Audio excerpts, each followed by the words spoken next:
क्या आपको 2002 के गुजरात दंगे याद है, जिसमें करीबन 1500 के करीब लोगों की जान चली गई थी, जिसमें ज़्यादातर मुसलमान थे। इस दंगे में कई महिलाओं का सरेआम कई लोगों ने मिलकर रेप किया, जिसमें एक महिला का नाम बिल्किस बानो भी था, जिसके दोषियों को आज गुजरात की गवर्नमेंट ने 14 साल के बाद रिहा कर दिया है। इस खबर के आने के बाद सब हैरान हैं और कई सवाल भी उठ रहे हैं।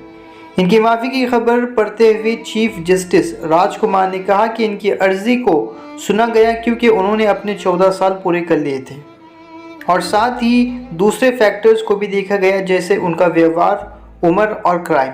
याद रहे कि बिल्किस बानो का गैंग रेप इन लोगों ने किया था और उस वक्त वो पेट से थी और उसने कई बार ये कहा, लेकिन इन लोगों ने उसकी कुछ न सुनी। उस वक्त बिल्किस बानो की उम्र 21 साल थी और साथ ही बिल्किस बानो के सामने ही उसके परिवार के 7 लोगों को भी मार दिया गया। उस रात बिल्किस बानो के घर 20 लोगों ने हमला किया था, जिनमें से 11 ये लोग थे जिन्हें बरी कर दिया गया है। उन 20 लोगों के पास धारदार हथियार थे, जैसे तलवार और दराती और डंडे वगैरह। बिल्किस को इन लोगों ने उसकी मां के साथ रेप कर दिया और इसके अलावा 3 मुस्लिम औरतों का भी रेप किया।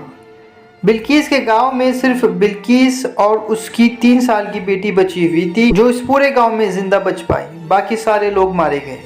इसके बाद बिल्किस बानो घंटे तक बेहोश रही। फिर जब उसे होश आया, उसने पास ही में आदिवासियों के यहाँ पर जाकर अपने कपड़े पहने और एक गार्ड की मदद से नज़दीकी पुलिस स्टेशन में जाकर रिपोर्ट लिखाई। सीबीआई के मुताबिक वहाँ के हेड कांस्टेबल ने बिल्किस की रिपोर्ट को गलत अंदाज में लिखा और उसे वहां से भगा दिया। फिर वहां से बिल्किस बानो को सीधे रिलीफ कैंप में पहुंचाया गया, जिसके बाद बिल्किस बानो का केस NHRC यानी ह्यूमन राइट कमीशन ने लिया।